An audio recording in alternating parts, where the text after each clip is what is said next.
Perfect भाई थोड़ा पीछे ऐसे परफेक्ट हाँ थोड़ा चाहिए था।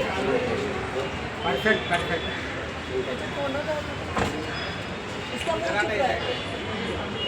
बस बस दादा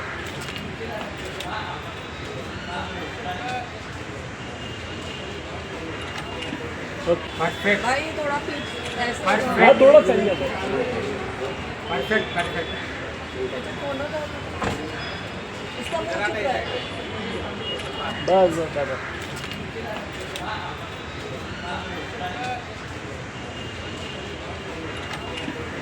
कॉन्फरन्स ठेवलेली आहे. नेमकं काय कारण आहे आणि काय किती मालमत्ता भेटलेला आहे?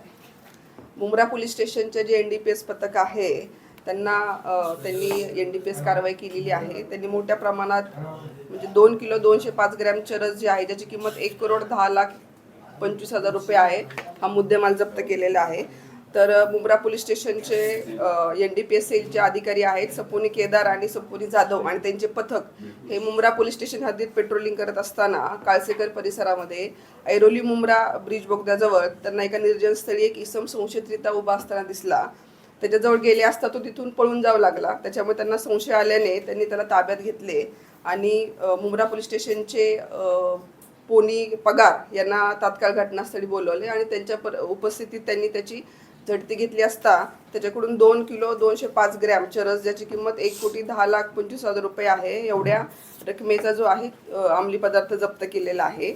आणि त्या आरोपीचं नाव आहे मोहम्मद हारून हजरत अली सिद्दकी राहणार मुंब्रा. त्याच्यावरती गुन्हा रजिस्टर क्रमांक 1988/2025 NDPS ॲक्ट अंतर्गत गुन्हा दाखल केलेला आहे आणि त्या आरोपीला कोर्टात हजर केल्यानंतर मान्य कोर्टाने त्याला 8 डिसेंबरपर्यंत PCR दिलेला आहे. मॅडम जप्त केलेला मॅडोफ्रीन शरद कोणत्या मार्गाने आणलं जात होतं?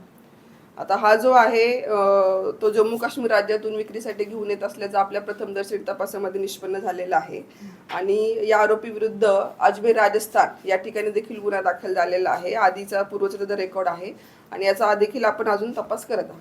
मॅडम अटकेतील जे आरोपी आहेत कोणते ट्रक रॅकेटशी जोडलेले त्याचा आपण तपास करत आहोत. तपासांती पोलिसांनी किती दिवसापासून ट्रॅक केली होती? ट्रॅक केलेली नव्हती.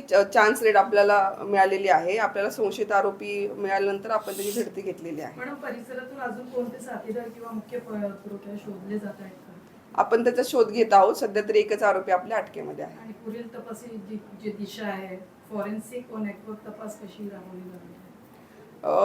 फॉरेन्सिक तपास आपण जे आहेत रेड केल्यानंतर केलेला आहे आणि त्याचे जे आहे सॅम्पल्स वगैरे आपण तपासण्यासाठी पाठवू आणि त्यानंतर जो रिपोर्ट येईल त्यानुसार पुढील तपास याच्यावर पहिला कुठले गुन्हे दाखल वगैरे आहेत? त्याचा आपण रेकॉर्ड तपासत आहोत. सध्या तरी अजमेर राजस्थान इकडचा त्याच्याकडे गुन्हा आहे एवढा आपल्या तपासात निष्पन्न झालेला आहे. Thank you ma'am.